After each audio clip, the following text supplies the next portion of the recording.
Right now at 5, Freeman makes a big announcement regarding a new hospital coming to Pittsburgh. And we've got alert days continuing through Friday with the excessive heat warnings. Heat index values today up to 115. The relief is almost here. We'll talk about all of that coming up. Plus, PSU marching band comes up with a plan to beat the heat, all while getting practice. The 4 states' most watched news starts now. Good morning, and thank you for joining us on the KOAM Morning News. I'm Caitlin O'Shaughnessy. The time now is 5 a.m.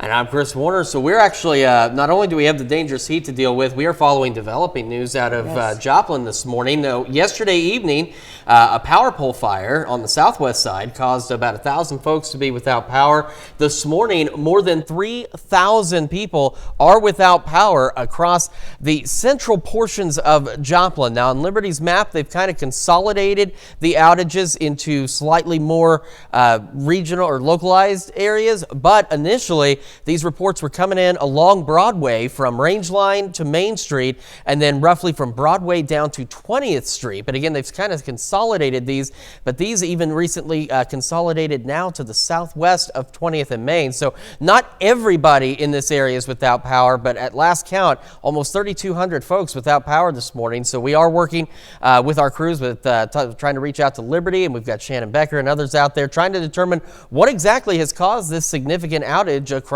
the central portions of Joplin this morning. We also, again, have the excessive heat warnings until 10 p.m. Friday for Missouri and Kansas. And then good news for Northeast Oklahoma, in a sense, the excessive heat warnings will run through 8 this evening, and then they're going to transition to heat advisories for Friday, as again, we are expecting humidity and dew point levels to kind of fall back a little bit, but still talking dangerous heat out there. You got to stay hydrated, take frequent breaks, limit the strenuous outdoor activities, wear lightweight, light-colored clothing, check on the elderly and pets, and of course the children. And if you don't have to be outside, don't. You know where we are here. Heat exhaustion likely, heat stroke possible with heat index values today 105 to 115. As kids get on the bus this morning, we are looking again warm out there, 77 at 7 a.m. Heat index values upper 80s, and as we head into the afternoon, close to 100 again, and that's where we're going to start to see those heat index values by 3 o'clock, pushing 110 to 115 across the area. Again, relief is on the way. We'll have a complete look at your forecast and, of course, bring you the latest on that power outage as it comes in a few more minutes. Caitlin? Thanks, Chris. Well, a new hospital is in the works for Pittsburgh. Freeman Health System yesterday announced plans to build a 50-bed hospital in Pittsburgh. Freeman is looking to improve rural health care accessibility and add more than 500 new jobs. The $168 million project's location and timeline are in development. A new hospital would greatly help Paul Roberts, who drives his wife from Scott to Joplin for chemo treatment. Saving 30 minutes of driving makes a difference. You know, an excellent opportunity for Southeast Kansas, rural America, that Freeman, steps in and fills a void.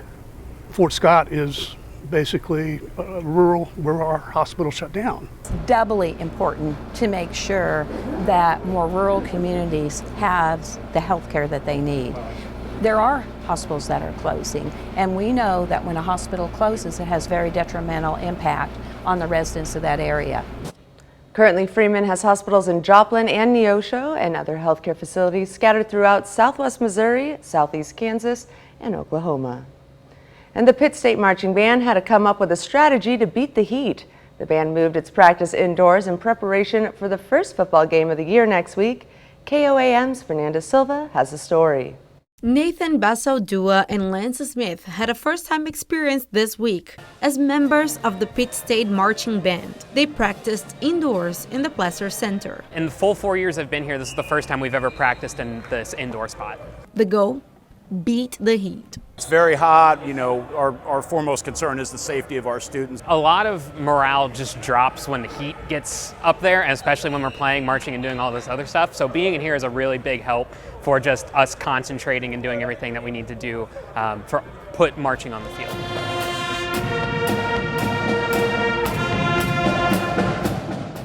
According to them, practicing indoors has other benefits beyond avoiding the hot temperatures. The band is going to be moving more this year than they ever really have before, and it's just amazing to have this opportunity to actually work on that drill on the field. This is turf, and the field is turf, and so we get kind of a better feel for how it's actually going to be on game days.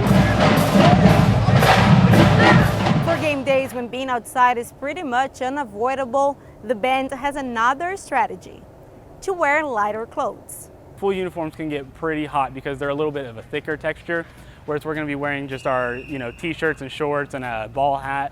That way, it won't be as bad heat-wise. We'll save the uniforms for whenever it gets just a little cooler out and a little more manageable. In Pittsburgh, Fernanda Silva, KOAM News. Nice, shake it out. How y'all feel?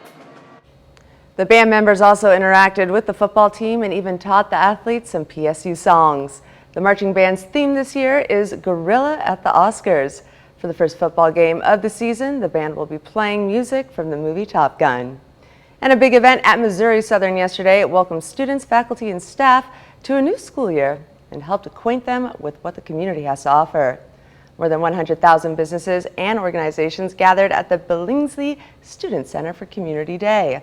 They provided some freebies and information on volunteer or part-time job opportunities.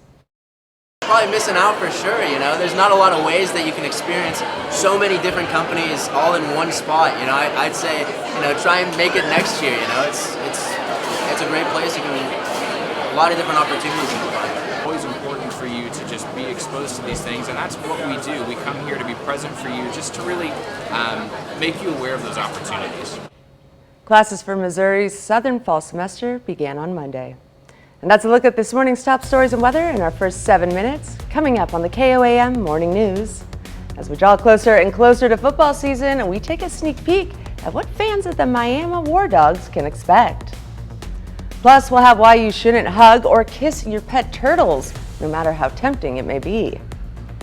And alert days continue on to Friday. We'll have more details on how bad the heat is going to be until the weekend with Chris in the Skywatch Weather Center. You're watching the KOAM Morning News. We'll be right back.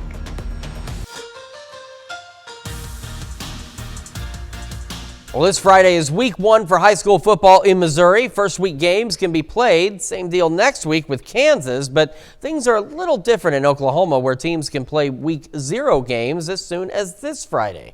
Miami is one of those schools. The War Dogs are hoping to continually build momentum off last season's 6-5 showing. It was the first time the War Dogs got into the playoffs in 14 years, but they've already had to make some adjustments on the fly because that week 0 game just got moved to later in the season.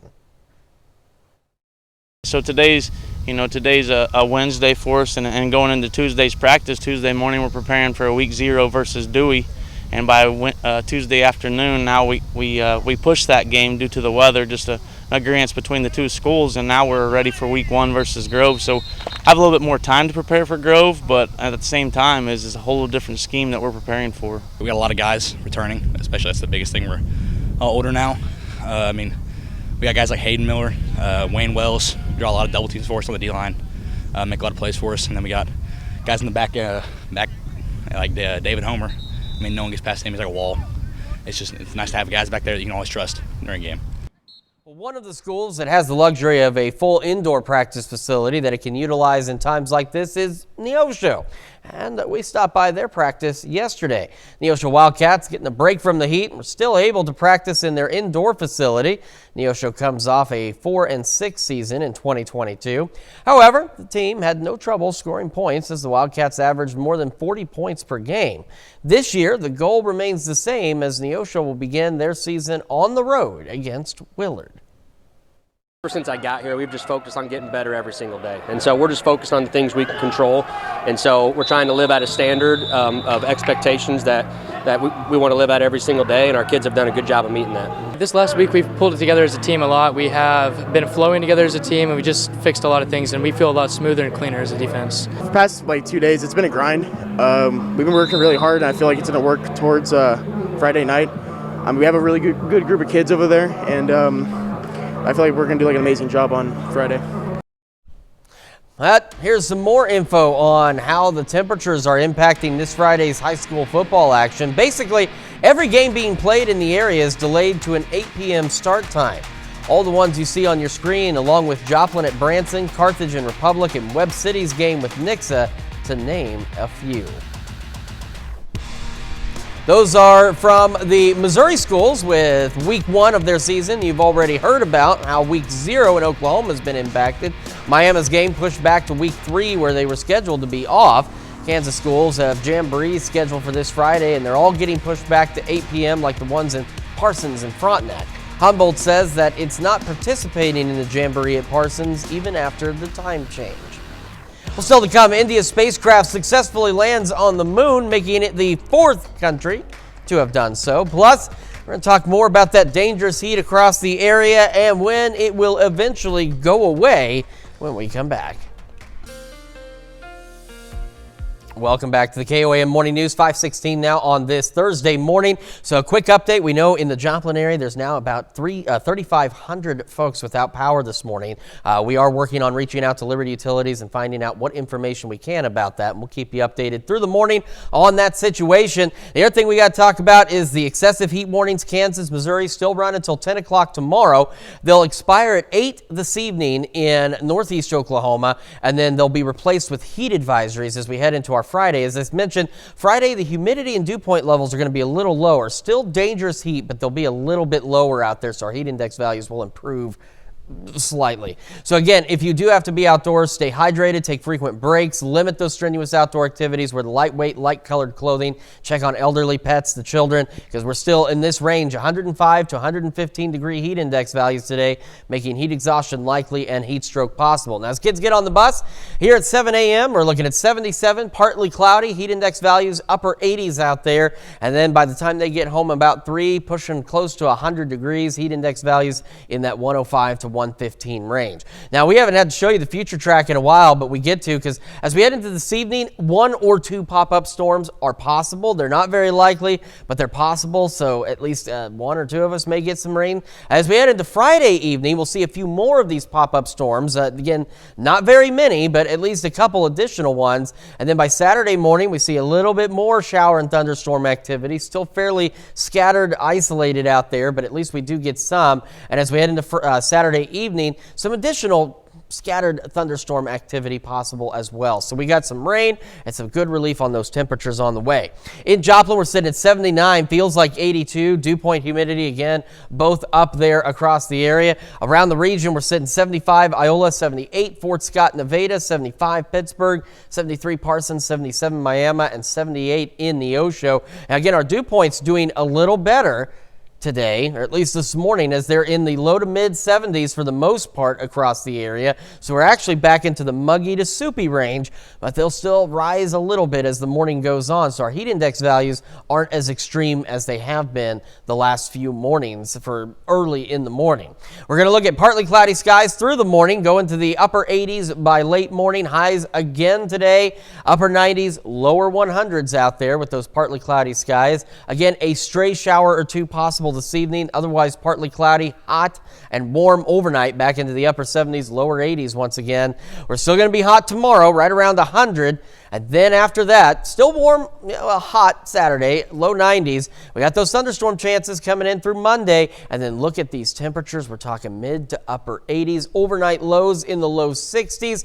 And we heat up toward the end of next week, but our temperatures at least are closer to average. And we can give our AC a break overnight as well. Maybe even open the windows out there. So a couple more days and we will be in a much better position with our temperatures. Let's check your forecast. We'll be back with Health Watch right after this. Topping Health Watch this morning, an outbreak of salmonella cases across 11 states has been linked to small turtles. The U.S. Centers for Disease Control and Prevention is now issuing safety instructions for people who have the reptiles as pets. Don't kiss or snuggle with your turtle, health officials say. And in addition, do not buy turtles for children under 5 years old or adults over 65. Wash your hands after touching a turtle, and do not drink or eat around your turtle. Symptoms of salmonella infection include diarrhea, fever, and abdominal cramps. More severe cases may cause symptoms like high fever, headaches, a rash, and blood in your urine or stool. A new national estimate shows gender-affirming surgeries nearly tripled in the U.S. from 2016 to 2020. The study in Wednesday's JAMA Network Open shows more than half were breast or chest procedures and 35% were genital reconstructions. The estimate is based on about 48,000 patients, more than half of whom were 19 to 30 years old. Researchers say the increase in such operations shows a need for more doctors who can perform them. That's despite a number of new state laws restricting the procedures, especially for teenagers. And COVID-19 is still around and impacting millions of Americans. In response, on Tuesday, the federal government announced investments it is making to control the virus. The Department of Health and Human Services will award more than $1.4 billion to develop new COVID-19 vaccines and therapies.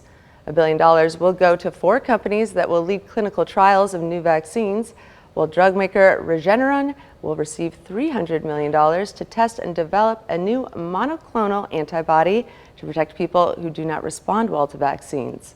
Other companies receive smaller amounts to develop therapies and technologies to battle the virus. And new research suggests that millions of people may have long COVID even if they didn't test positive for COVID-19. Christian Benavides explains. Finding a COVID-19 test was a challenge in the early days of the pandemic. Now, new research suggests in the first year, nearly 10 million Americans had developed long COVID without an official COVID-19 diagnosis, whether because of limited access to tests or they were testing negative by the time they got their swab. Patients who are in this predicament should feel vindicated by the results of our study. Dr. Igor Koralnik is the co-director of the Northwestern Medicine Comprehensive COVID-19 Center. He also oversees the Neuro COVID-19 Clinic. His team led the study, which looked at 29 long haulers from June 2020 to April 2022 with a negative COVID-19 test. They found 41% had been exposed to the coronavirus, and the patients had similar signs and symptoms, quality of life issues, and cognitive test results as long haulers who had tested positive for COVID. They have been rejected in many instances by the medical establishment, which really add insults to injury since they still suffer from the same long haul symptoms. Common long COVID symptoms include fatigue, shortness of breath, and brain fog.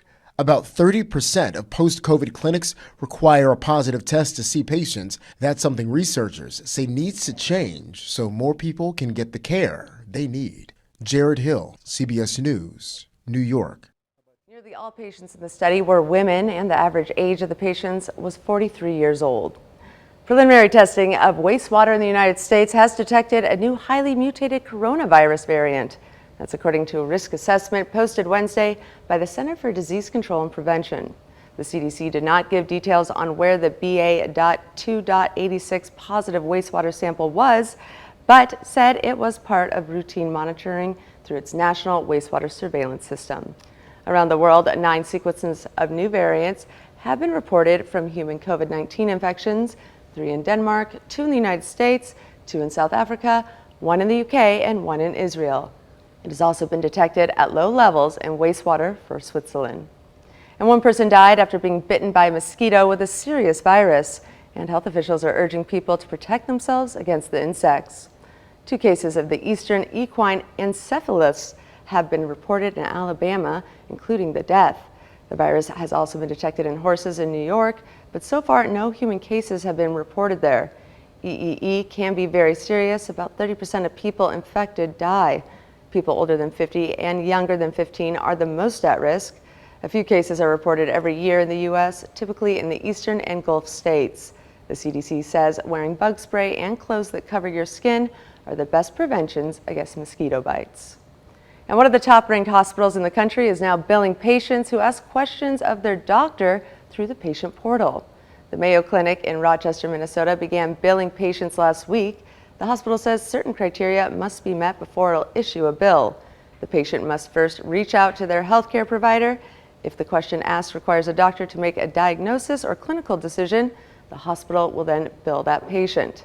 Messages that won't be billed include appointment and prescription refill requests and questions a patient may have about a recent surgery. The Mayo Clinic says it made the change because more patients are accessing their health care virtually. And that's a look at some of today's top health stories. You're watching the KOAM Morning News. And we're continuing to monitor the dangerous heat across the area, but the great news is relief is on the way. We'll take another look at your forecast when the KOAM Morning News returns. Right now at 5:30, Bookhouse Cinema in Joplin holds a Captivated Fest that helps a local cause. And we have our alert days continuing through Friday with excessive heat warnings out there. We'll talk about that heat coming up. Plus, the city of Carthage unveils its new park to its citizens. The 4 states' most watched news starts now. Good morning, 4 states, and welcome to the KOAM Morning News. The time now is 5:30 a.m. I'm Caitlin O'Shaughnessy. I'm Chris Warner. So we have a developing story we've been Yes. monitoring this morning. Unfortunately, just under 3,500 folks in the Joplin area are without power right now. We've been keeping an eye on the Liberty Utilities outage map. So again, what they've done is it appears they've consolidated the outage reports on their map. So we haven't refreshed this particular map, but they initially were all along Broadway from Range Line to Main Street. And then they had these reports here, but they've consolidated all of these to one report, pinpointing it just southwest of 20th and Main. And then they've consolidated 3 reports to here. So about 3,500 folks without power this morning. And we're still working on reaching out to Liberty Utilities and see if we can find out what's going on and when power will be restored, because they went out just before 4 o'clock this morning. And this kind of weather, not the weather to have power outages. So I know those crews are out there working on this. We've got the excessive heat warnings again, Missouri and Kansas through 10 o'clock tomorrow. And again in northeast Oklahoma until 8 this evening. And then tomorrow, these will be converted to heat advisories because, as we mentioned, our dew point humidity levels are going to start to go down just a little bit. Not enough to make this heat any safer by any means, but just a little bit. Again, if you do have to be outdoors, make sure you stay hydrated, take frequent breaks, limit those strenuous activities, wear the lightweight, light-colored clothing, check on elderly pets and the kids, because our heat index values today, 105 to 115 possible. So heat exhaustion still likely, heat stroke possible. You've got to just not be outside unless you absolutely have to be. Kids getting on the bus this morning, we're looking at 77 by 7 a.m. Heat index values upper 80s, partly cloudy skies, partly cloudy when they come home near 100, and that's when those heat index values will be at their peak around 110, maybe up to 115. Now on the future track, we haven't had to show you this in a hot minute, but I wanted to. A stray shower or pop-up storm possible this evening. As you can see, it's going to be a very isolated event, and the future track's taking a guess. That doesn't mean that there will be a storm right here near Fredonia. It's taking its best guess at where some could be. Now, as we head into Friday afternoon and evening, we'll see some additional pop-up storms, still fairly isolated, and then Saturday early morning, we see a few more scattered thunderstorms. Those will clear out, and then by Saturday evening, we'll see additional shower and thunderstorm development, and after that, our temperatures will start to drop. We'll take another full look at your forecast here in just a few more minutes. Caitlin? Thanks, Chris. Well, cat lovers around the 4 states have an opportunity to watch cat videos while raising money for a good cause. Bookhouse Cinema in Joplin hosts Cat Video Fest, which is a compilation reel of the latest and best cat videos culled from hours of unique submissions and sourced animations, music videos, and classic internet powerhouses. It's a joyous communal experience that can only be seen in theaters, and it raises money for cats in need through partnerships with local cat charities, animal welfare organizations, and shelters. A portion of the ticket sales will be going to Spare Cat Rescue in Carthage. Focus mainly on keeping animals in the home, whether that is through low-cost spay-neuter or helping shelter pets find that home that they don't have, or even trap neuter return, which focuses on those animals which might not be personable, but they still need fixed shots and all that stuff too. Ticket costs $8 and the event runs Friday, Saturday, Sunday, as well as the 31st. And the Healthy Bourbon County Action Team awarded nearly $50,000 in grants to local entrepreneurs. The team gave $7,000 to 2 restaurants and handed out grants to 7 women-owned, minority-owned, or low-income startup businesses worth $5,000 each. Officials say those businesses worked with the teams to develop plans to grow their businesses. We encourage that they support these businesses. They are startups, so we hope that they go into their businesses and they purchase their items and learn more about these startup businesses. The team says it's awarded a total of $195,000 in grants to similar businesses over the past 2 years. In Carthage, residents got to see the Park of the Future. The Carthage Chamber of Commerce cut the ribbon on the grand opening of the playground at Carter Park. It's designed to be more inclusive for kids with disabilities through things like ramps and specially designed swings. The improvements were made thanks to a grant. The McCune Brooks Foundation provided a grant that was worth about $5 million to help with improvement of parks like this throughout our community. There's 5 slated and this is 2 of 5. We just want all kids to be able to come and play at the playground. You know, we want it to be a place that families want to come. And so we've never had the ADA compliance before. And so we're integrating all of that into all of our parks. This new playground is the second of 5 being built over the summer and fall in Carthage because of that grant. And that's a look at our top news stories coming up this half hour on the KOAM Morning News. A dog who helped rescue a family finds its forever home. Plus, the leader of the Wagner Group is now dead after a plane crash kills him. We'll have the latest. You're watching the KOAM Morning News. Topping World Watch, the man who led a short-lived rebellion against Russian President Vladimir Putin is said to have been one of the passengers aboard a private jet that crashed in Russia on Wednesday. Wagner Group chief Yevgeny Prigozhin was on the passenger list. Jennifer Griffin has the details. The man known as Vladimir Putin's chef because of the billion-dollar contracts he obtained catering to the Russian military and later set up the vicious mercenary group that carried out Putin's wishes, was killed in a fiery plane crash north of Moscow 2 months after he attempted a coup against the heads of the Russian military and sent his forces on the road to Moscow, challenging Putin's authority and embarrassing the Russian leader. The private plane on which Yevgeny Prigozhin and 9 others were manifested was shot out of the sky by an apparent Russian air defense missile near Tver. The 62-year-old Wagner chief was seen in this video a day earlier recruiting mercenaries to fight in Africa. We are working. The temperature is 50 degrees Celsius above zero. Everything is how we like it. Wagner is continuing reconnaissance and search activities, making Russia even greater on all continents. We are recruiting real strongmen. Shortly after news of the crash, Putin was at a concert pinning awards on soldiers to commemorate the World War II Battle of Kursk. Putin could not travel to South Africa to meet President Xi of China and the prime ministers of India and Brazil because of an International Criminal Court warrant for his arrest for war crimes. Last month, the head of the CIA predicted Prigozhin's imminent demise. Putin is the ultimate apostle of payback, so I would be surprised if Prigozhin escapes further retribution for this. So in that sense, the president's right. If I were Prigozhin, I wouldn't fire my food taster.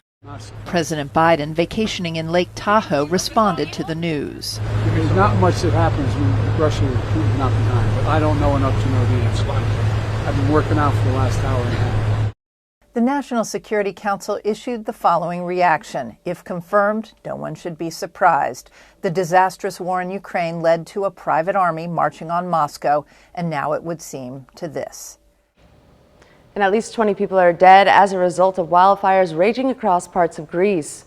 Fire crews have responded to about 200 forest fires over the course of the last 48 hours alone, going up against more than 300 blazes in total during the past 5 days. The fires are destroying homes and devouring forests, prompting evacuations of seaside areas and villages.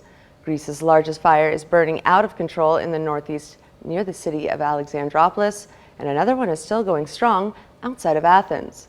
Experts say gale force winds combined with hot, dry summer conditions are fueling the fires, making it difficult to bring them under control and increasing the risk of new fires starting. And at least 4 people are dead after a Russian drone attack on a local school in the northeastern part of Ukraine. Video from Ukraine's emergency service showed rescue crews pulling the bodies of those victims from the debris. Ukrainian officials say Wednesday's attack killed the school's principal, his deputy, a secretary, and the school's librarian. A court in Moscow will consider whether to keep Wall Street Journal reporter Evan Gershkovich in jail. He was arrested in March on allegations of spying. Since then, Russian authorities have kept him behind bars as he awaits trial. He is the first American reporter to be detained in Russia on spying accusations since the Cold War. Both Gershkovich and the Wall Street Journal deny the allegations. Thursday's hearing will be held behind closed doors. Russian state media says that's due to classified materials in the case. Tropical storm Franklin making landfall along the southern coast of the Dominican Republic, dumping heavy rain on the Caribbean nation and neighboring Haiti. The storm unleashed floods and landslides in the Dominican Republic's southern region, killing at least one person and injuring 2 others. The storm bringing wind gusts of up to 40 miles per hour in Santo Domingo, with forecasters warning it could drop up to 12 inches of rain in the Dominican Republic and up to 8 inches of rain in Haiti. Franklin is expected to hover above the island for most of Wednesday and strengthen into a hurricane south of Bermuda, though its eventual track remains uncertain. And a missing American is found alive in the Iraqi National Park in Colombia, rescued Wednesday by crews after he reportedly disappeared over the weekend.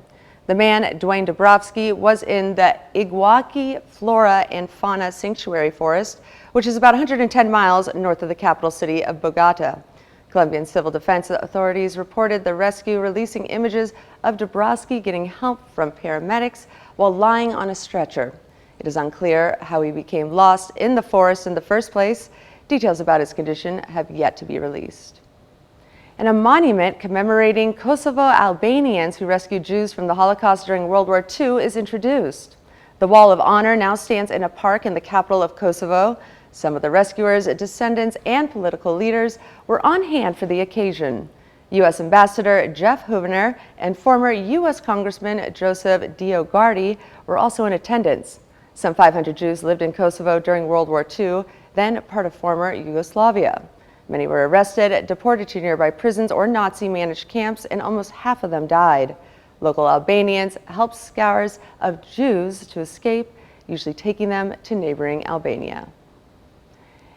Indy Jones, the space race, sending a robotic spacecraft to the moon. It was due to arrive on Wednesday morning, and the mission comes just days after Russia's attempt at the same thing ended in an unfortunate crash on the lunar surface. Caroline Shively reports from Washington.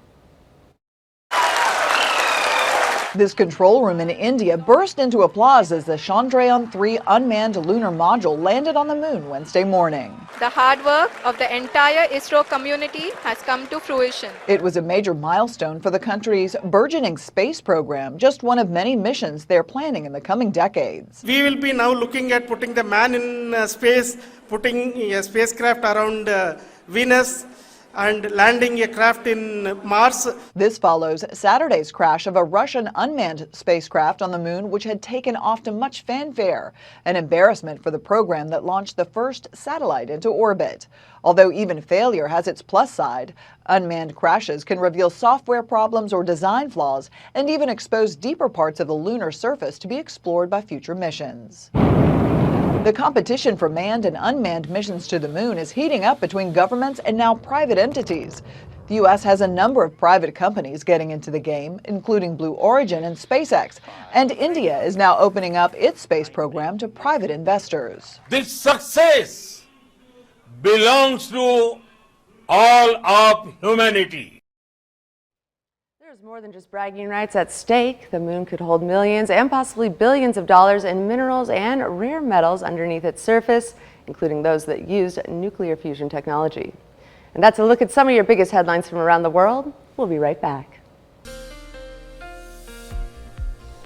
Welcome back to the KOAM Morning News, 5:47, almost 5:48 now on this Thursday morning. Our alert days continue as the excessive heat warnings continue, but there's some good news. We've been talking about heat index values again today, 105 to 115, but I do want to tell you about some good news that's on the way. Now, as we head into this evening, this is the Future Track's best interpretation. What it's indicating is we could see a stray shower or storm this evening, but it's also telling us whatever may happen in the area is going to be extremely isolated. So it's not necessarily saying that right here at this time, that little thunder shower will be there, but it is saying that we could see one or two of those. However, as we go through the next few days, those chances have popped up to scattered storms do increase. Here we are Friday, tomorrow, 3 p.m. You can see they're still widely scattered, isolated out there, but there are at least a few opportunities for some pop-up showers and storms Friday afternoon.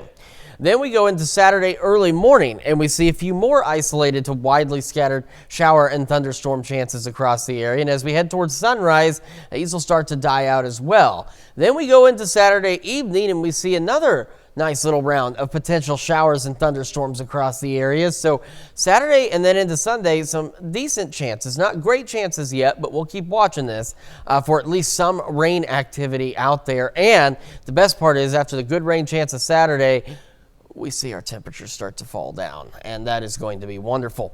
We got 79 in Joplin right now. 82 is what it feels like, so not a terrible heat index, not like we've seen the last few mornings.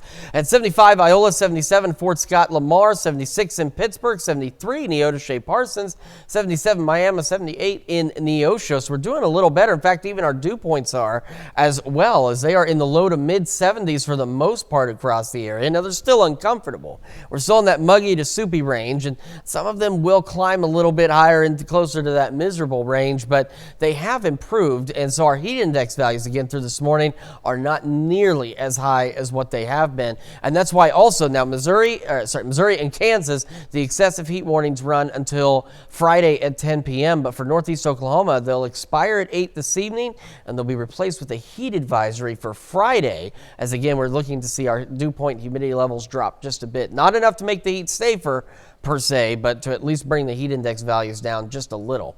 We're going upper 80s by late morning, partly cloudy skies, partly cloudy and hot through the afternoon, upper 90s, lower 100s. We head into the evening, aside from a stray shower or two, partly cloudy, hot, upper 70s, low 80s overnight. And as I mentioned, once we get to the next couple of days, it'll get better. 100 tomorrow. So very uncomfortable. 93 Saturday, and then check out Sunday through Wednesday. Temperatures back into the mid to upper 80s across the area. So we've just got today, tomorrow, and Saturday's not bad, but still hot. But if we can get through that, the relief will finally get here. That's Check Your Forecast. We'll be back with more of the KOAM Morning News right after this. A dog who saved his foster family from a boat fire now has a forever home. He's a Great Pyrenees named Moose. Jane Green checks on how he's still settling in with his new family in Virginia.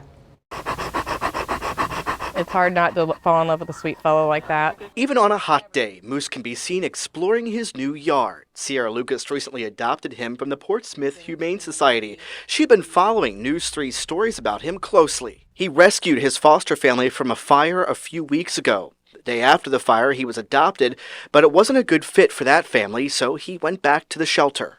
We saw that he had been returned, and so I was talking to my husband, and I told him, I was like, Moose got returned, and he was like, well, go get him. And I was like, okay. Apparently he had had a lot of attention. But she didn't know just how much attention. Talking to another lady, and she had told me about, she was like, oh, he's a celebrity. And then I got home, and I was like, oh, wow, he is. So Sierra brought him home, which had quite a few animals already. They're welcoming him in, and he seems to be pretty comfortable. But, you know, it takes time. Sierra realizes there will be challenges. He doesn't like when the other dogs are near him while he is actively trying to eat. Understandable. It's why Portsmouth Humane Society Executive Director Diana Uchek said it's important to take the time to make sure the pet you're thinking of adopting is the perfect fit. Checking the boxes and making sure that the pet you're bringing home is a good fit means that you won't be devastated, that your family won't be devastated. Sierra said Moose had no trouble adapting. Laid back with it, and he went out on my back deck and laid out in front of the pool and just made himself at home. Moose won't be lonely in his new home. The family already has dogs, cats, chickens, and a tortoise. We'll be right back. All right, this story hits a little close to home. A heartwarming moment caught on camera between two news personalities in Chattanooga Monday when Local 3 News reported Riley Nagel popped the question to his favorite colleague, Local 3 News anchor and reporter Cornelia Nicholson. The two lovebirds met while working together in the NBC affiliate in Billings, Montana. While Nicholson was recording a promotional video for the late news, Nagel sprung into action armed with flowers and an earnest heart and all that important engagement ring. Nicholson was surprised and understandably got a little teary during Nigel's heartfelt proposal. We did it first, though. And you can now turn yourself into a Funko Pop figurine. Countless celebrities have gotten a Funko figurine made after them, and now so can you. Funko Pop is letting fans feature their own little doll in their image, or you can make a figurine to look like someone else and send it to them as a gift. The creation process will let you pick from millions of customizations on the Funko site to really make your figurine look like you. Each customized figurine is retailing for $30. We've got our alert days continuing through tomorrow with the dangerous heat across the area. We're going to have partly cloudy skies through the morning, upper 80s by late morning. Heat index values today anywhere from 105 to 115 with our highs, upper 90s, lower 100s. A stray shower or maybe two possible this evening. Majority of us, unfortunately, remaining hot and dry. And we'll go back into the upper 70s and lower 80s again. A couple more pop-up storms possible for us on Friday, Saturday, Sunday, and Monday. And it's still hot tomorrow, 100, 93 Saturday, and then once we get into Sunday, look at this. Let me give you the grand reveal as we go back into the mid to upper 80s heading into next week. So that relief, that much closer. That's a quick check of your forecast. We'll be back with another hour of the KOAM Morning News right after this. Right now at 6, Freeman Health System announces plans for a new hospital in Pittsburgh. And our alert days continue with excessive heat warnings continuing as well, but relief is on the way. We're going to look at your forecast coming up. Plus, a Bourbon County, Kansas organization hands out nearly $50,000 in grants to local entrepreneurs. The 4 states' most watched news starts now. Good morning, 4 states, and welcome to the KOAM Morning News. The time now is 6 a.m. I'm Caitlin O'Shaughnessy. I'm Chris Warner. So we've got ourselves another hot day across the 4 states, and something else we've been keeping an eye on this morning. It's a power outage. Yeah, around last check, around 35 or just under 3,500 customers, mainly in downtown Joplin or in the central Joplin area, are without power. It's also extending as far north as Broadway. So initially, when the reports came in, it was an area from roughly Main Street to Range Line, and then from Broadway to about 20th Street. Liberty's updated the map, and they've kind of consolidated some of those. And so they're not showing exactly where they've been spread out to, but it is something that we are keeping an eye on, and we're working on getting in touch with Liberty Utilities and determining exactly what happened. But I do know that some of our production team members, our operations team members, were in our control room, and of course our Joplin Tower Cam, unfortunately it doesn't record unless we tell it to, but they could see it, and they said that they did see an explosion or of something of that nature, and our camera is situated here and it's looking roughly this direction, and it was somewhere in this general area, and that's moments later all of these power outages began coming in. So we're going to continue to monitor this and bring you information as it does become available. We still have the excessive heat warnings, Kansas, Missouri until 10 o'clock tomorrow night. They'll expire at 8 this evening in northeast Oklahoma, and tomorrow be replaced with a heat advisory, as we're expecting humidity dew point levels to come down just a little, but unfortunately not really enough to say that this heat that makes it any safer. It's still dangerous out there even heading into Friday. So if you do have to be outside, stay hydrated, take frequent breaks, limit the strenuous activities, wear the lightweight, light-colored clothing. Check on elderly pets and kids, because heat index values today 105 to 115 out there, so that dangerous heat does continue. Now, kids getting on the bus this morning, we're looking at upper 70s, partly cloudy, and heat index values in the upper 80s. And then as they head home, we're looking at near 100 at 3 o'clock, partly cloudy skies, and heat index values then in that 105 to 115 range out there. However, there is some good news we've been talking about. As we head into the weekend, there is relief on the way. Now, this evening, a stray shower or pop-up storm possible. But as you can see, this is really about the only thing the Future Track shows for this evening. So odds are we're really not going to see much of anything. However, Friday afternoon, they're still isolated to widely scattered, but you see a few more potential pop-up showers out there as we head into Friday afternoon and into the early evening hours. Then we go into Saturday early morning, and we see a few more scattered showers, maybe a couple of thunderstorms out there. Now, these will persist through about sunrise a little later, then they'll die out, but then we head into Saturday evening, and we see some additional scattered shower and thunderstorm development. And once we get through Saturday evening and into the rest of the weekend and the week next week, temperatures drop significantly. We'll take another full look at your forecast and tell you how much relief we're going to see here in a few more minutes. Caitlin? A new hospital is in the works for Pittsburgh. Freeman Health System yesterday announced plans to build a 50-bed hospital in Pittsburgh. Freeman is looking to improve rural health care accessibility and add more than 500 new jobs. The $168 million project's location and timeline are in development, and a new hospital would greatly help Paul Roberts, who drives his wife from Fort Scott to Joplin for chemotherapy. Saving 30 minutes of driving makes a huge difference. It makes it difficult if something serious were to happen. You may not make it to Kansas City or Joplin or Pittsburgh. So those are things that rural Americans have been having to deal with and live with. We know that if we take care of the people, we don't worry so much about the competition. I think the whole entire Southeast Kansas region has come to rely upon Freeman Health System. Currently, Freeman has hospitals in Joplin and Neosho and other healthcare facilities scattered throughout southwest Missouri, southeast Kansas, and Oklahoma. And the Healthy Bourbon County Action Team yesterday awarded nearly $50,000 in grants to local entrepreneurs. The team gave $7,000 to 2 restaurants and handed out grants to 7 women-owned, minority-owned, or low-income startup businesses worth $5,000 each. Officials say those businesses worked with the teams to develop plans to grow their businesses.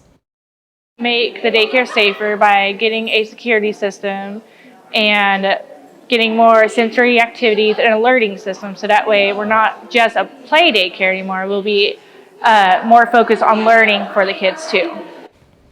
The team says it's awarded a total of $195,000 in grants to similar businesses over the past 2 years. And the intense heat can also have an impact on your vehicle. KOAM's Anthony Saviallo takes a look. Cars are the #1 mode of transportation in the U.S., but just like humans, sometimes they can't stand the heat. If you're going to have issues, you're going to have issues. Older cars are going to have more issues than a new car, but parts fail. New cars are going to have issues as well. Rayson, a technician at Mike's Auto Shop, did give some tips on how to try to beat the heat. The restart button will circulate the cool air that's already in the car versus the other button. It just pulls the hot air from outside.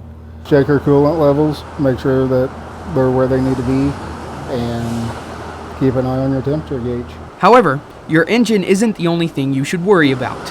It's also important to understand how the heat affects your car's interior. I put together a little experiment here right outside the KOAM news station. Here we have 2 of our news vehicles. Both are the same make and model. The only difference is they have a different paint color.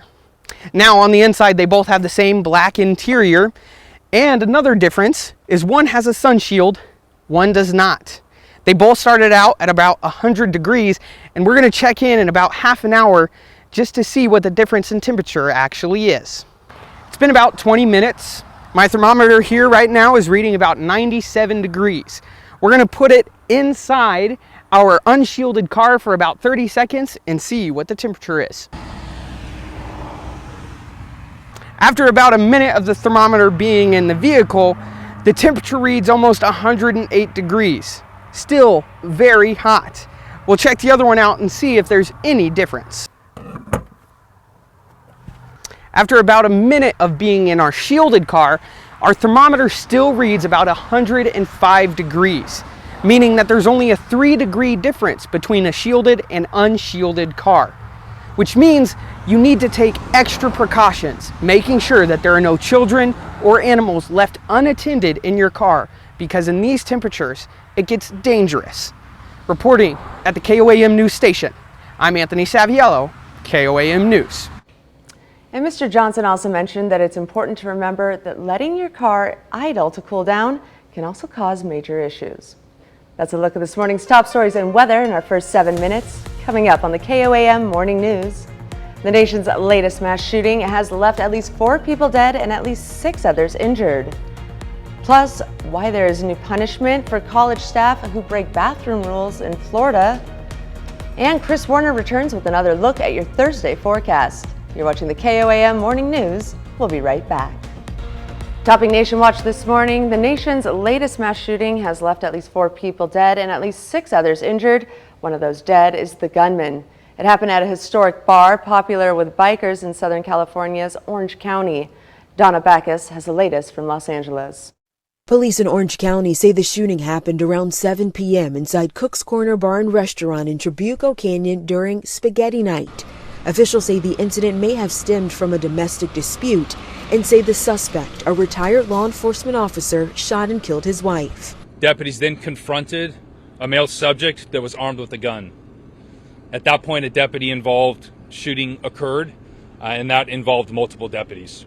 The man believed to be involved in the shooting is deceased at the scene. Authorities aren't saying if the gunman was killed by law enforcement or took his own life. Victims were found inside and outside of the bar. It's unclear where the shooting started. Our firefighter paramedics assessed multiple patients, ultimately transporting 6 patients to a local trauma center, some of whom did suffer gunshot wounds. This man was on his way to meet friends who were inside the bar when the shots rang out. Yeah, they're safe. They're upset, of course. I mean, when you got multiple shots being fired around you, they were right next to the shooter. He said it was an older man with a gray beard. CBS Los Angeles reports the suspect is identified as a retired sergeant with the Ventura Police Department. Cook's Corner, the location where this tragic incident occurred, is truly a beloved part of the Trabuco Canyon community. Cook's Corner, an old-fashioned roadhouse, was built in 1884 and is popular with the motorcycle riding community. Danya Backus, CBS News, Los Angeles. Police recovered one gun at the scene. Governor Gavin Newsom's office says it is monitoring the shooting and coordinating with local officials as more details become available. And the all-male South Carolina Supreme Court upheld the state's strict 6-week abortion ban Wednesday. The law is known as the Fetal Heartbeat and Protection from Abortion Act. It bans most abortions after fetal cardiac activity can be detected, which is commonly as early as 6 weeks into pregnancy. It does include exceptions to save the pregnant woman's life, for fatal fetus abnormalities, and for sexual assault victims through 12 weeks. In one of Wednesday's opinions, Justice John Kittredge wrote, while the law, quote, infringes on a woman's right or privacy and bodily autonomy, end quote, but that does not outweigh the interests of the unborn child. Chief Justice Donald Beatty was the sole dissenter. The law goes into effect immediately. And there's new punishment for college staff who break bathroom rules in Florida. The Board of Education unanimously approved a new law on Wednesday barring transgender students and staff at state colleges from using restrooms or changing facilities for a gender other than the one that they were assigned at birth. Staff and faculty at colleges in the state can now be fired after a second offense, and bathroom restrictions will apply to college-run students' housing. Also, colleges in Florida will have the option of providing a single-occupancy unisex restroom or changing facilities. Longshot Republican presidential candidate Perry Johnson has filed a complaint with the Federal Election Commission against the Republican National Committee. It comes after he was not invited to the first GOP presidential primary debate hosted by Fox News in Milwaukee Wednesday night. He said he filed a complaint against the RNC and Fox News for what he called their corrupt debate process. He's accusing the RNC of a, quote, collusive effort to cherry-pick participants. Johnson is among several fringe candidates who have loudly complained after failing to qualify for the first debate. And former President Donald Trump is expected to surrender to authorities in Georgia later today on charges related to the alleged efforts to overturn the state's 2020 presidential election results. Last night, Trump called his indictments in 4 cases, quote, nonsense. Christian Benavides reports from Atlanta. Former President Donald Trump sat down with former Fox News host Tucker Carlson less than 24 hours before his planned surrender to authorities in Atlanta. I got indicted 4 times. All trivia, nonsense. Trump is one of 19 people indicted on charges over alleged efforts to overturn Georgia's 2020 presidential election results. They're saying you don't have any right to challenge it. If you challenge an election, we're going to indict you and put you in jail. The 45-minute interview aired on X, formerly known as Twitter, at the same time as the first Republican presidential primary debate in Wisconsin. On stage in Milwaukee, the GOP field was split over the former president's indictments. The conduct is beneath the office of President of the United States. It is wrong. We have to end the weaponization of justice in this country. Here in Atlanta, security is on high alert for Trump's surrender later today. Already, about half of the 19 people facing charges have already turned themselves in. Yesterday, former Trump lawyers Sidney Powell and Rudy Giuliani were among those who surrendered to Fulton County authorities. Giuliani was released on a $150,000 bond. This indictment is a travesty. Today, the former president is expected to get a mugshot. After he's booked, he will be released on a $200,000 bond. Cristian Benavides, CBS News, Atlanta. Friday is the deadline for the remaining indicted individuals to turn themselves in. A judge ruled against attempts by former White House Chief of Staff Mark Meadows and former Justice Department official Jeffrey Clark to delay their surrenders. And that's a look at some of today's top national stories. Now here's Chris Warner with a look at your forecast. Yeah, we continue our alert days as we head into Friday for those excessive heat warnings out there. Heat index values today 105 to 115. We'll have another full look at your forecast, and we might see some relief from this heat when the KOAM Morning News returns. Welcome back to the KOAM Morning News. Joining us in studio today is Chef Anthony, who is going to be making us Midwest sushi. So that's kind of an oxymoron. Midwest sushi. We don't have any water around here, so we're okay. So when I ask you what sushi is, what do you think? Raw fish. Okay. So sushi is all about the rice, and that's what we're going to be doing right now. Is we're going to make the sushi rice, because you can whatever you put on it is still part of the sushi, but it's all about the rice. All right. Let's see. We have 1 cup of sushi rice. It's important that you actually use a sushi rice for this, because if you don't, then you're not going to get what you expect out of it, because sushi rice is a different style of a grain. Okay. And typical white rice then exactly. that you would have. Okay. And that's where a lot of people get confused. They don't understand, because you go to the grocery store and you look, there's 50 different types of rice. Yes, that's true. So, but this is the particular one that I use. It always works. So a cup of sushi rice into a pan, rinse it with cold water until it runs clear. Okay. Add 2 cups of water, bring to a boil, simmer for 15 minutes. Oh, okay. Let it sit for 10 minutes, and then into a bowl, which I have right here. And you can see that the grains in here are much larger than what you would expect in your regular rice. It is. It's a thicker rice. Exactly. And then when 2 1/2 tablespoons of rice wine vinegar, 2 1/2 tablespoons of sugar, and 1/4 teaspoon of salt. Sugar. I'm surprised by that. No, is that your own little Nope. recipe, or The is sugar actually offsets the acidity from the vinegar. Wow. So, you don't taste it, do you? Very it's little. Not sweet rice. Fascinating. So we're going to take it. Here I have, all I've done is I've heated it up until everything melted. Okay. So we're going to add a little bit in to our rice, and we're going to toss it around until everything gets coated. And we're going to go through until all of it's added. But you can already see how it's starting to shine a little bit. Mm-hmm. So that's what we want. Now you can take this same rice, once you've done this 1 or 2 times, you can take this same rice and you can make a sushi bowl, because a lot of people like sushi bowls. You can buy a sushi roll kit, which is the bamboo mat. You can get some nori. You can do anything that you like with this. I used to teach this in my classroom when we did world cuisines, and they would make sushi bowls. Now, the smell of the vinegar is very strong. Is that going to come through? Are we going to taste that? Well, you're going to make me eat vinegar? Actually, no, it's good. Exactly. Okay. It just provides a little bit of a glaze. It's really strong, but yes. Yeah, it tastes and like then normal rice. Once we add everything else to it and we start to build this up, you're going to really notice that the flavors of everything that we do will come through. The rice has a slightly distinct flavor, but this rice is sticky, and you can actually mold it into the shapes that you want. So we're going to actually make it into a little boat for the rest of our sushi rolls.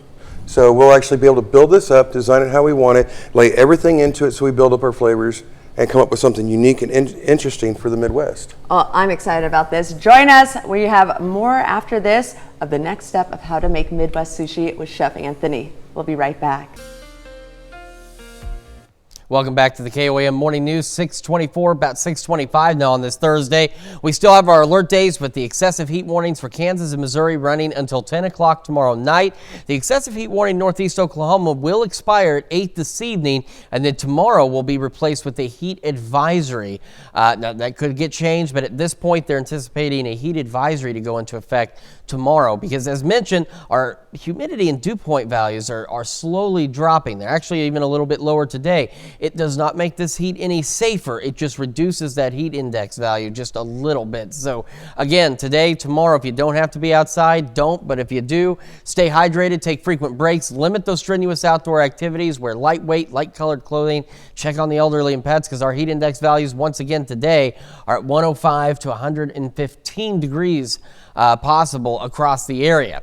As kids get on the bus this morning, we're looking near 80 at 7 a.m. Partly cloudy skies, heat index values probably in the upper 80s. And then as they head home, we're looking right at close to 100 by 3 o'clock. And that's where we're going to see those peak heat index values of 105 to 115 out there. We do have the possibility of a stray shower or two this evening, but the majority of us will very likely remain dry. But tomorrow afternoon into the early evening hours, we may see a few additional isolated to widely scattered pop-up showers, maybe a couple of thunderstorms. Saturday early morning, a few more scattered showers, maybe a couple of thunderstorms out there. And then once we get past sunrise, those will die out, but then they will return by the late evening hours across the area with a few more scattered showers and thunderstorms. And the other good news is that'll also bring a significant cool down. We're at 78 in Joplin, clear skies. 81 is what it feels like. So as you can see, our heat index is not as oppressive as it has been lately. We got 76 Chanute, 75 Pittsburgh, 72 Parsons, 77 Chautauqua, Miami, and 78 in Neosho. And again, our dew point values, they're starting to increase. You can see a few more upper 70s out there. They've been holding in the low to mid 70s, but they are starting to increase a bit, getting us that muggy, soupy, and miserable range. And it's starting to have a slight impact on our heat index value. Still not terrible out there, but as the sun comes up and we go through the day, it's going to get worse. We're going to go partly cloudy through the morning, upper 80s by late morning. Highs today, once again, upper 90s, lower 100s across the area. Aside from a stray shower or two, the rest of us partly cloudy, dry and hot through the evening, and warm overnight, upper 70s, lower 80s. But again, we're hot again tomorrow, triple digits on our Friday, and then we'll see those storm chances, those pop-up storms Friday, Saturday, Sunday, and Monday. And take a look, once we get past Saturday, temperatures fall back into the mid to upper 80s. So we're so close to this relief. We've just got to get through today and tomorrow, and it's going to start to feel a lot better. That's a quick check of your forecast. Now here's Caitlin with Check of Health Watch. Thanks, Chris. Well, working at night raises the risk of cognitive issues for those middle-aged and older. That's a finding of a new study in Canada that shows shift work can disrupt a person's sleep clock or circadian rhythm. Researchers say the sleep disruptions are linked to memory function impairment.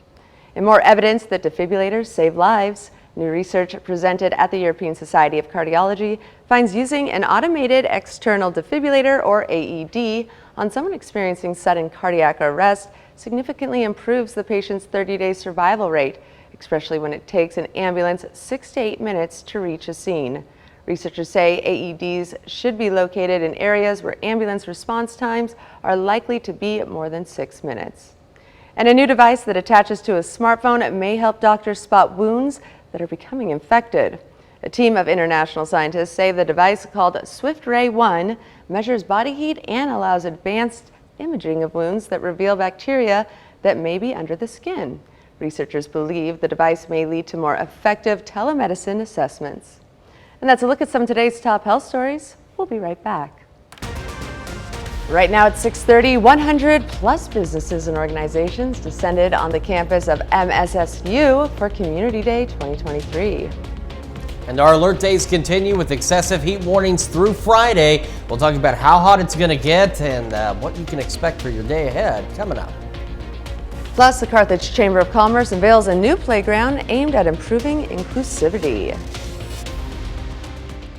The 4 states' most watched news starts now. Good morning, 4 states, and welcome to the KOAM Morning News.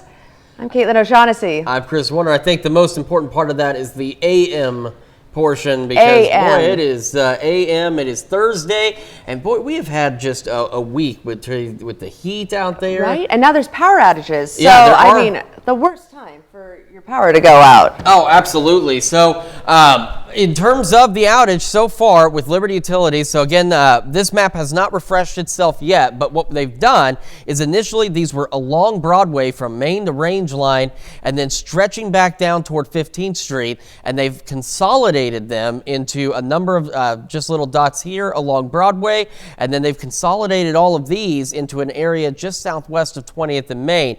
There's still roughly 3,500 customers without power.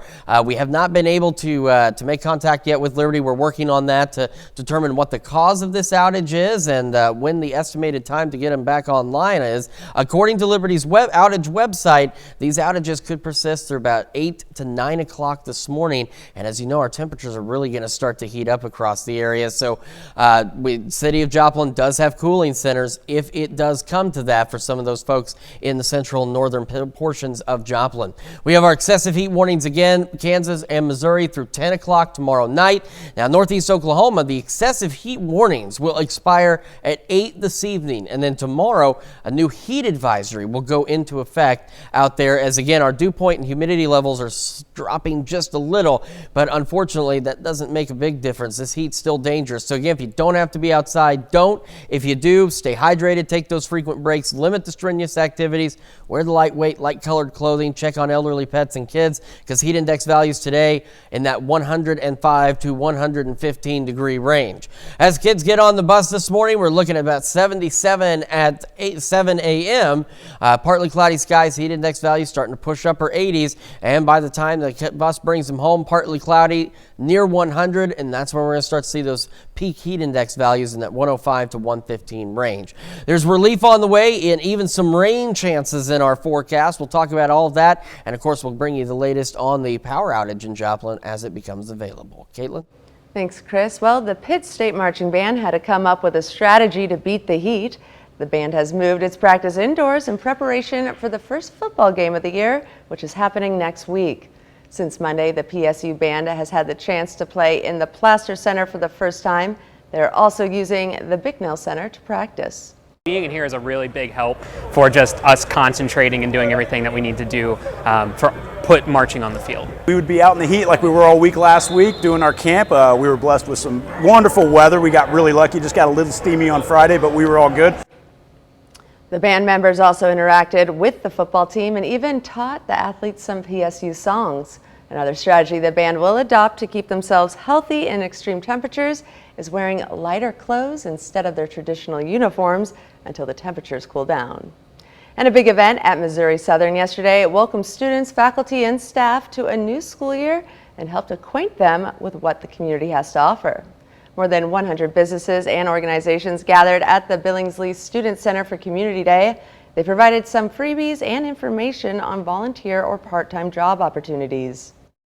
I think it's awesome, you know, there's way more people here than I thought there was going to be, and tons of a large variety of all different kinds of companies and stuff, so it's really cool to be able to check out a very wide spectrum of different things. You know, some of them interest me, some of them maybe not as much, but I just think it's still cool to be able to check it out. So we just always like to be present for the people that are here, hear what their interests are, and guide them to the positions that most fit their skill set and their interests.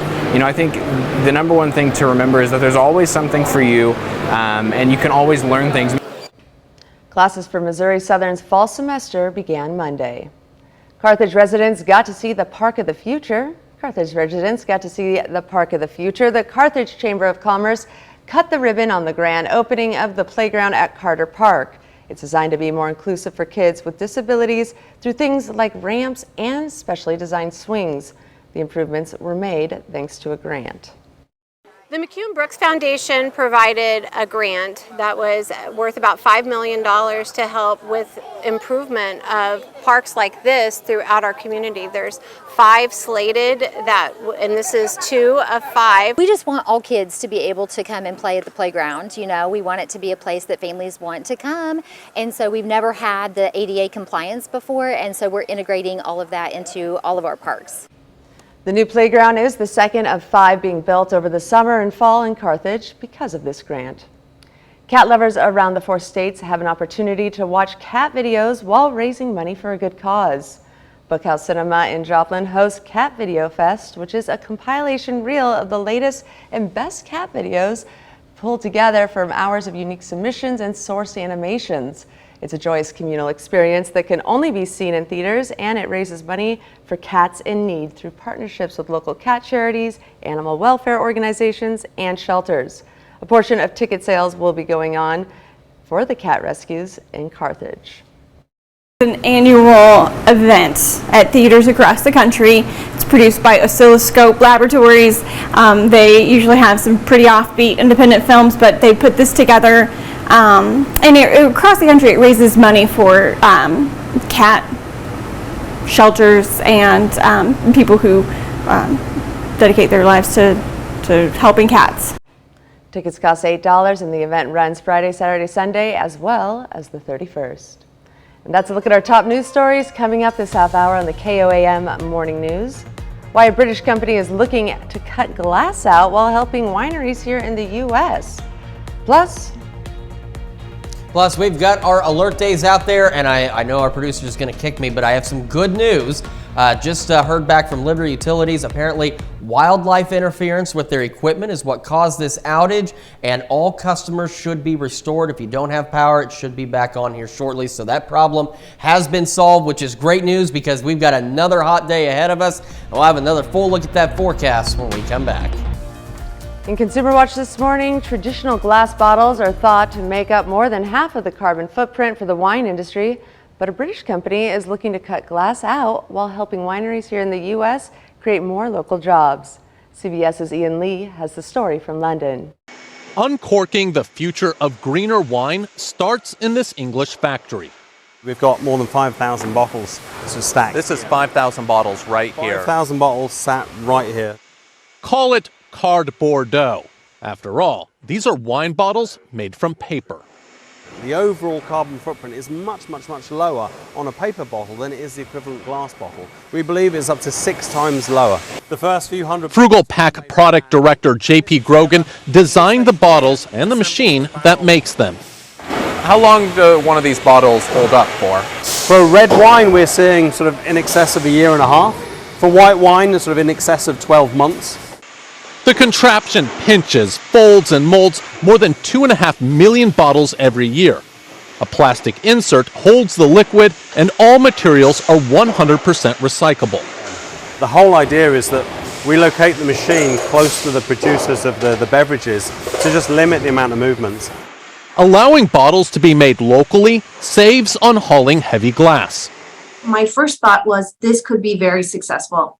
California-based Monterey Wine Company bought a machine to cut their carbon footprint. We've dedicated ourselves to sustainability. And making bottles locally had another appeal. So you are kind of like bringing jobs back to the United States. Our partnership with Frugal Pack has allowed us to get behind the scenes in how this bottle is made and find U.S. producers. Creators say the cost for a paper wine bottle is about the same as glass, but hope as more companies switch to paper, they'll pour the savings onto customers. Ian Lee, CBS News, Ipswich, England. Frugal Pack also makes paper bottles for spirits and olive oil and says their product doesn't affect the taste of the liquid inside. And the FDA is warning people to stop using 2 more eye drop products because of potential bacterial or fungal contamination.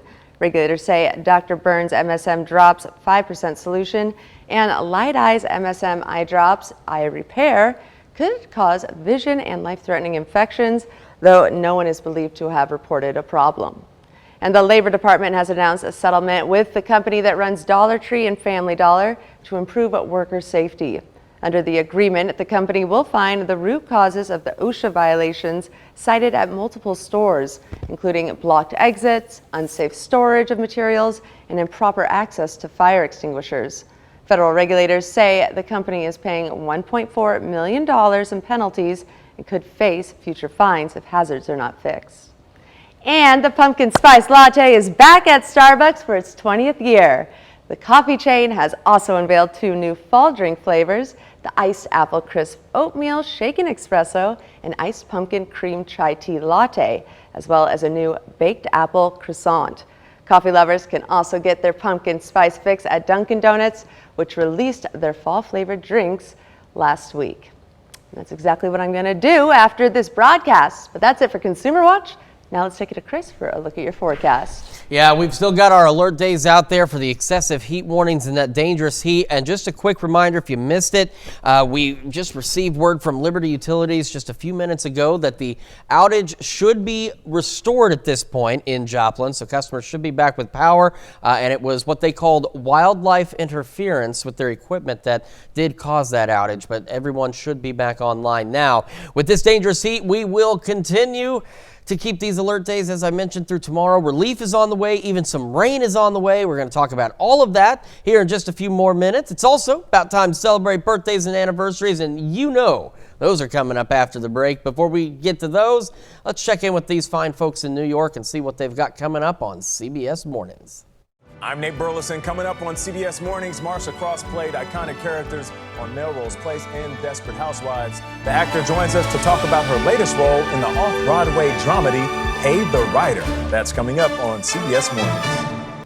Time for some Thursday birthdays in the 4 states. We begin in Columbus with Katie Richardson celebrating birthday number 2. Happy birthday wishes coming from your family. And happy birthday to Declan Hahn, who's celebrating 4 years old today over in Fort Scott, Kansas. And in Girard, we've got Carter Edwards celebrating the big number 8 with love coming from Mom, Dad, and Sissy. And happy 9th birthday to Emma Juliet Long. Your message says, happy birthday from Mom, Dad, and sisters over there in Miami, Oklahoma. And in Parsons, we've got the Scott Anderson twins here, McCall and Maisie, both celebrating, of course, birthday number 9 with love from their great aunt and uncle. All right, and happy 10th birthday to Ami Lederer from Joplin, Missouri, double digits. Happy birthday. And in Oronogo, we've got Garrett Mathis celebrating number 17. Looking sharp there, Garrett, and a very happy birthday to you. Happy birthday to Heather Tedlock, who today turns 32 over in Arma, Kansas. And in Pittsburgh, we've got Tasha McCoy celebrating number 45. Happy birthday, Tasha. And right there in the front right, we have Tina Dossett, who today turns 54. Happy birthday, Tina. And also on that same screen there, Bev Dye celebrating birthday number 76. And she is in the back left. That's Tina's mom. Happy birthday. Aw, that's special. And happy 65th birthday to Mark Dreisbach. Love from Sarah and the grandkids, Stetson, LK, and JJ.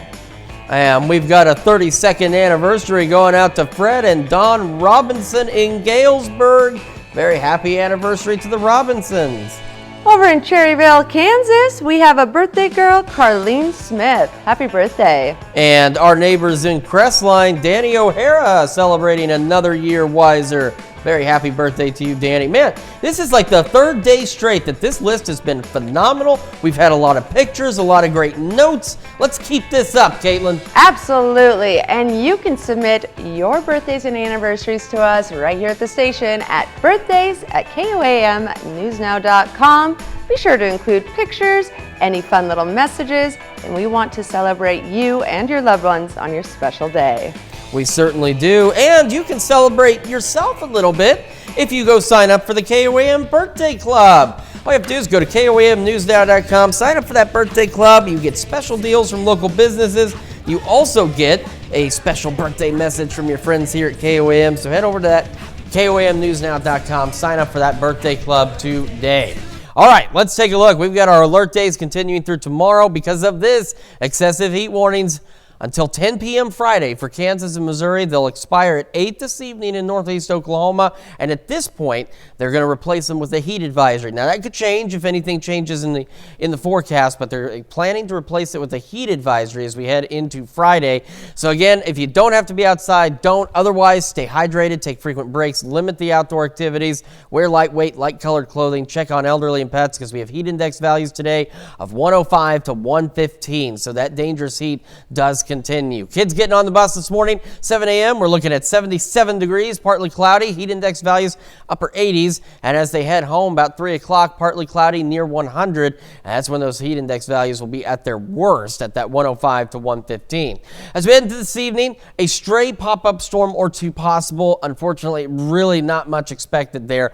Tomorrow evening, we're expecting a few more scattered showers. Again, very isolated out there, but at least a few more of those scattered showers and storms. Early Saturday morning, a couple of additional scattered showers and thunderstorms possible.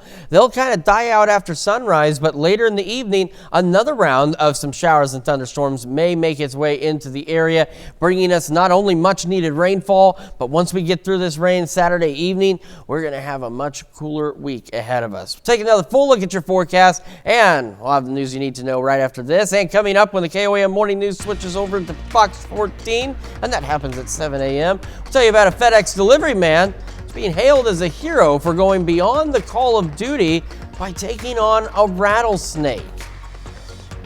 Here's a look at today's top headlines, the news you need to know before you head out the door.